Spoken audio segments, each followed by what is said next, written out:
Hot girlfriend cheated, I forgave her and she did that again, dumped her. Story 1. My girlfriend, female 20, cheated on me, male 21, with her best friend. During the summer vacation, my girlfriend cheated on me with her best friend, all the while keeping me in the dark and communicating with me was non-existent.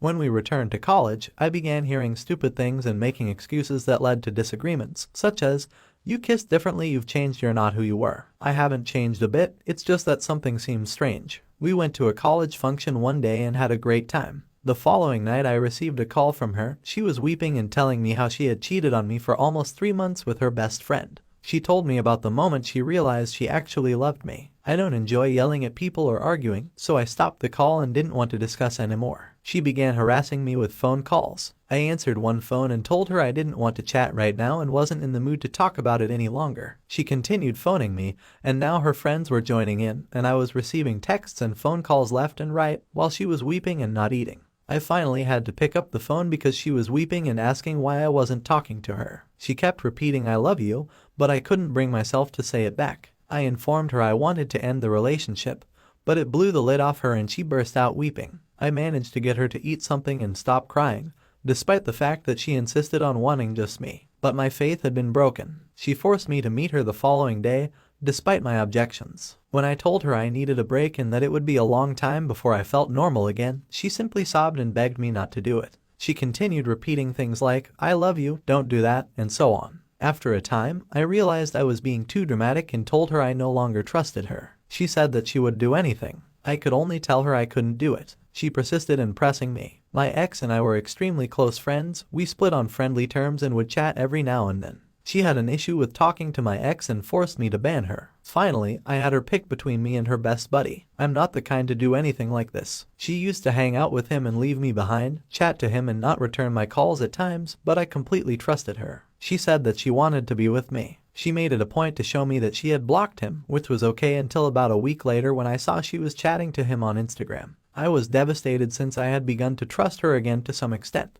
I immediately confronted her and she blocked him again, but I wasn't having it. And she began weeping and pleading me. Despite all of this, I consented to remain with her. Yesterday, I spotted this guy's messages on Instagram, never checked her phone. She was showing me something and questioned her about it right away. She began telling me about how her buddy was going suicidal and all that. I phoned the man immediately and spoke to him in front of her, telling both of them that I wasn't good with it and that she would have to make a decision. Now my girlfriend told me I was being controlling by asking her to choose, and at this point I had had enough, so I asked her to take her belongings and go to her hostel. I have a flat, she lives in the hostel. Now I thought talking to one of her reasonable friends would be a good idea, so I called her friend up in front of her and she told my girlfriend to do what she thought was right. Then she took the phone off the speaker and I was like, "This involves me."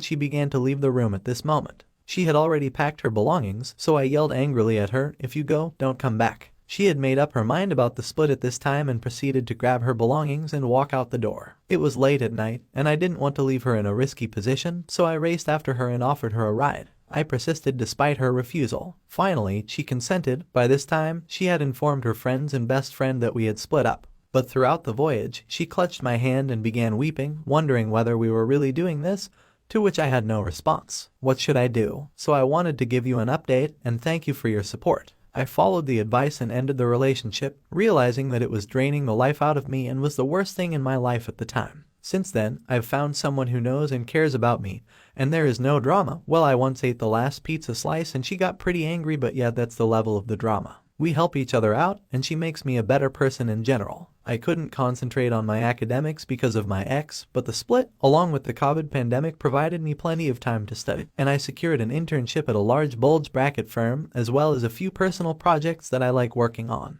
The epidemic also provided me the opportunity to realize that I was with the wrong person, and I love many people who love me, whether they be family, friends, or strangers. I've never felt so free. Today, I was reflecting on what used to be, and I realized that this subreddit was the catalyst for the shift in my life. So thank you, and you are all amazing. I've gone from crying nights to happy days because of you. Story 2. Wife kissed someone a year ago, but I'm still effed up in the head about it. So here's the deal. 10 years of marriage. Wonderful union. We got along well. We argued a little, but nothing harsh came from any of us. She was active on social media and had a Snapchat relationship with one of her co-workers. They'd speak about us, him, and his girlfriend, I was informed. She acknowledges he once told her she was lovely, but she claims he was never overtly confrontational with her, and she had a number of these friendships with some colleagues on Snapchat. So he wasn't the only one. She works in a restaurant, and those generally wind up being quite tight-knit groups. I know since I bartended for years and was part of that sort of friend-slash-family group dynamic. Anyway, I assume this carried on for about 3 months until one night, when at the pub where they all met up every Friday, he let her out and kissed her. She confesses to kissing him back for a few seconds before breaking the kiss,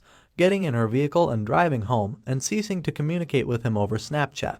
I believe he didn't get the point and ended up showing up at her work one night, attempting to convince her to come to his home, but she refused. I know this because I overheard a chat between her and another female acquaintance in which she expresses her displeasure that he showed up at her employment attempting to get her to do anything. Here's the issue. I just observed her and her friend's communication and never saw a message between him and her, except for one that I'll mention later. And Snapchat, being what it is, has my mind racing. It's killing me to constantly envisioning my wife with this person. I trust her narrative because when I challenged her immediately after discovering it, she came clean and told me what occurred, and I was able to speak with the other person, who gave me a similar tale. They kissed. I asked if she ever gave him selfies. He replied around 5, but just of her face. Nothing naked. He claimed they never oral or anything more than the kiss. I contacted him from her phone while my wife was still in the shower after seeing the texts, and he answered straight away assuming I was her. Quick side note, the buddy I saw my wife chatting to about everything also said that he informed her they had slept together. That's essentially how this entire situation began. He gave her a kiss. He informed her buddy that they had. Her and her pal were talking about how they with him. I did hear my wife say things like he was asking me to come over and I can't believe he came up here and thinks I'm a man or that I'm not, and that she went off on him for being a lying piece of and things like that. I noticed one communication she sent him a few days before I discovered everything. It was the Friday night before I found out. She went to the bar to meet her other work friends and he sent her a Snapchat message that said sorry, I guess for lying. And she sent him a message going off on him for lying. Although she never outright says you lied, she basically said you should be sorry for running your mouth. I was always honest with you and that hurt. I have to say, based on the texts I read, it might go either way. It's conceivable that a one-night stand at a party occurred, but it's also plausible that there was just a brief kiss outside a gathering one night. I'm not looking for remarks like my wife say or anything like that. I adore my wife with whom I have 2 children. I chose to remain a long time ago and will see things through to the finish. What I'm seeking for is essentially anybody who has been in the same circumstance and has had to learn how to look at his wife without seeing her engage in physical activity with someone else. But, most importantly, how did you deal with your obsessive thoughts? I understand that when it comes to having your wife cheat on you, a kiss is like literally nothing, and there are tons of husbands who wish their wives only kiss someone and push them off. But it's still really hard to look at my wife and not worry that she's only telling me part of what she's done out of fear of losing me. I have to confess that when I received the texts, I leapt to certain assumptions that have been difficult to shake. I've been thinking a lot about did she F him? I've been working non-stop for the previous 13 months and need assistance regulating my own imagination. Story 3. Tifu by cheating on my so and karma came fast. This occurred almost 10 years ago, and it caused us to part up. Before I go any further, I want to state unequivocally that I am well aware of how heinous and terrible infidelity is. I was young at the time and committed a mistake for which I paid instantly. This is my tale. So one night, my roommate, 21 at the time, brought me to the beach to visit a number of folks we knew in high school but hadn't seen since graduation. We'd been drinking and shooting shots all night at the pub. When the pub shuts, my roommate and the rest of our party decided to get coolers from our friend's hotel and go to the ocean to conclude the night with a couple more drinks and listen to the waves. The waves seemed to be coming from nowhere. This is when things began to change. We had been discussing going in the sea, but this is not a good idea at night, particularly when you don't know the tidal schedule, and we were completely. When one of the females we were with runs by me, I was the first to start going that direction, dropping my clothing down to my underwear. When I turn around, everyone is nude. I confess that I had not even thought how my partner might have felt about this at this time, and I also went undressed. We had been swimming for around 30 minutes when everyone began to separate. This was at low tide, so you could walk a long distance away from the coast and still be waist deep. I had walked up to a sandbar with this girl I had known for years. We hadn't noticed how far we'd gotten away from the group or the coast. This is the point at which I cheated. I heard my roommate yelling our names at the top of his lungs around halfway through the act. We were the last ones left on the island, and the water was rising. We were barely a few feet away from the sandbar when I observed what seemed to be fireflies in the water. I immediately understood that they were jellyfish, and they were all over the place. We both attempted to rush through, but they just kept coming. We could see at least 50 to 75 of them. I was surprised to feel a searing pain over the back of both knees. I grabbed my friend's wrist and began to drag her as I tried to flee since stuff had become nasty. I committed the one mistake that every beachgoer knows not to make. I thought we needed to get out of there as soon as possible, and that climbing the cliffs would assist. My toe was instantly slashed open to the bone by a clam, so I didn't even get a single foot planted. Now I'm nude, dripping blood, and we've both been stung all over. When I was doubled over in anguish shooting through my penis and balls, we headed back towards the shore. I believed I'd been bitten, but it turned out that a jellyfish had wrapped around my genitals. I'd never experienced such agony before. When we arrived to the beach, we were mobbed by all of our friends who had heard us screaming and had called the police because they feared we had seen a shark. It's nearly 5 a.m. now, and the experience has thoroughly woken me up. The cops were unfazed by the scenario, and one of them volunteered to escort us back to the hotel. Fast forward to later that morning when my roommate drove us home. When we came home, I began assessing my injuries. I obviously required stitches, but I chose not to get them since I didn't have insurance at the time. My penis, on the other hand, was hideous. I couldn't believe it had been harmed by this jellyfish. It was bloated, painful, and had a strange form. I took a handful of ibuprofen and a shower before falling asleep for the rest of the day until the evening, when I awoke to find my girlfriend crawling in bed with me. My heart skipped a beat. She was aware that I had gone out the night before, and my roommate had briefed her about my difficult night, ignoring the fact that I had betrayed her. She was only there for about 10 minutes before I broke down and confessed, but I didn't tell her about the cut or the jellyfish. She never looked at me, never sobbed, and never said anything. I saw her at a bar around 4 years ago. She approached me and asked if we could speak for a few minutes. She told me she was never angry with me, and then after a while she was simply glad I was honest. After the fact, she noted, "Well, I've got something more to tell you about that night that you're going to adore," I said. She absolutely enjoyed hearing the remainder of the happenings from that night. We had a good chuckle over it. I paid her bill and then departed. Since then, we haven't talked. Story 4. Is my wife cheating on me with one of her younger male co-workers, or am I overreacting? I, male 47, learned about a year ago that my wife, female 48, of 24 years had been with a younger male colleague of hers. Before I got any evidence, I checked her Google search history and discovered that she had done a lot of research on him. She was clearly smitten with him and unwillingly confirmed it when I questioned her, but not gladly. I had to show her the evidence before she would confess to anything. Since then, this has become a major issue. She denies everything till the last end and now seems to be capable of being honest with me. I am not an angel, and I have given her countless reasons to mistrust me over our marriage. But I've never cheated on her, and it's never even been a consideration, which is one of the reasons I've been in trouble over the years. I quit drinking because it was usually me drinking and driving or arguing or doing foolish things due to drinking and partying too much. I always assumed it would be me who messed things up, and I never anticipated it would be my wife. But around 5 years ago,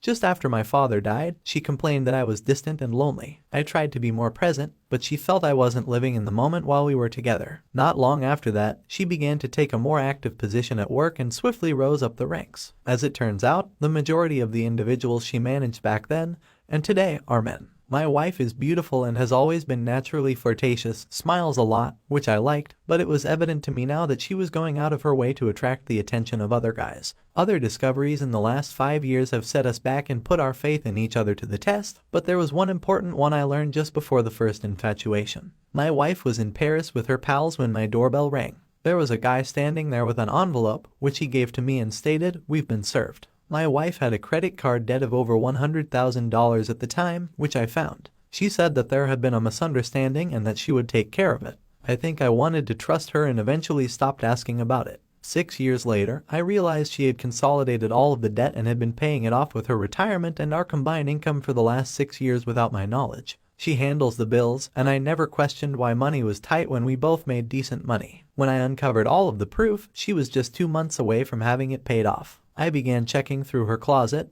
her vehicle, and practically everything. Everywhere I looked, I found new clothing, shoes, lingerie, and so on. The majority of the items in the bag still have price tags on them. This is all pricey things, some from 2 to 3 years ago and others from the previous week. I also found the papers for the consolidation. I suppose he's been hiding in plain sight the whole time. For who knows how long, she had been playing me for I questioned her and got no meaningful answers, and she denied having a problem with shopping. She also stated she couldn't recall where she got all of the debt. I contacted credit card companies to obtain statements dating back to that time period to determine what it was for, but I was unable to obtain them, most likely because these companies were unwilling to assist me because my wife hired a consolidation company to argue with them to pay them the minimum, roughly half of what was owed, or they would receive nothing because she would be forced to file for bankruptcy. As a result, I began spying on her in whatever way I could. What I discovered was surprising. I bought a key-shaped recording device and kept it in her handbag every day. It wasn't long until I had an entirely new perspective on my wife, what she was doing, and what she really thought of me. When she wasn't around, I was heartbroken by what she said about me to her friends and colleagues. All of my most ominous ideas were coming true. The recording quality wasn't always the finest, and as fate would have it, every time I thought I had good proof on her, there was movement or the phrase that ruined the recording.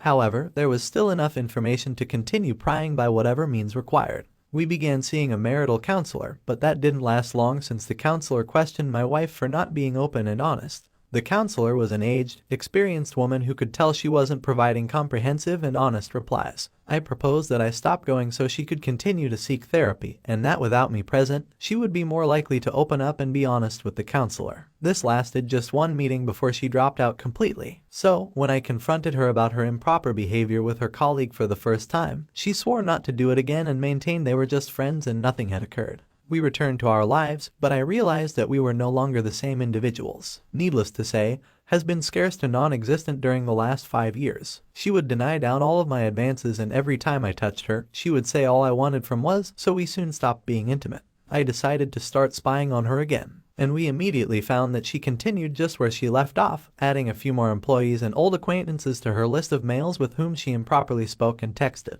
I uncovered a text message between her and a younger employee last week, and it didn't hold back. When this colleague departed to work for another firm, he gave her a photo of his workspace. "Looks like the desk needs some breaking in," she said, to which he answered, "Maybe we need a client meeting." "I had a dream last night that requires your attention," she began, to which he answered, "Unfinished business." "Yes," she said, "you were fantastic. I'm left wanting more because you left me wanting more." All of this occurred pretty early in the morning. I read this on her phone while she was in the bathroom and had to quickly collect myself and leave so I didn't blow up. All day, I wondered whether this was all a misunderstanding. I came to the decision that given the last 5 years and all I've learned about her, the falsehoods she's been caught in, the things she won't tell me or claims she simply doesn't remember, I've been a fool. So I confronted her with what I had discovered, and she replied it was all just chatter. She said she recognizes it's improper, but it's just for fun and she didn't see anything wrong with it. She hesitantly apologized and said she would understand if I chose to leave her. I'd want to know if I'm being lied to again, and whether a 48-year-old lady can have improper conversations with guys in her life without having with them.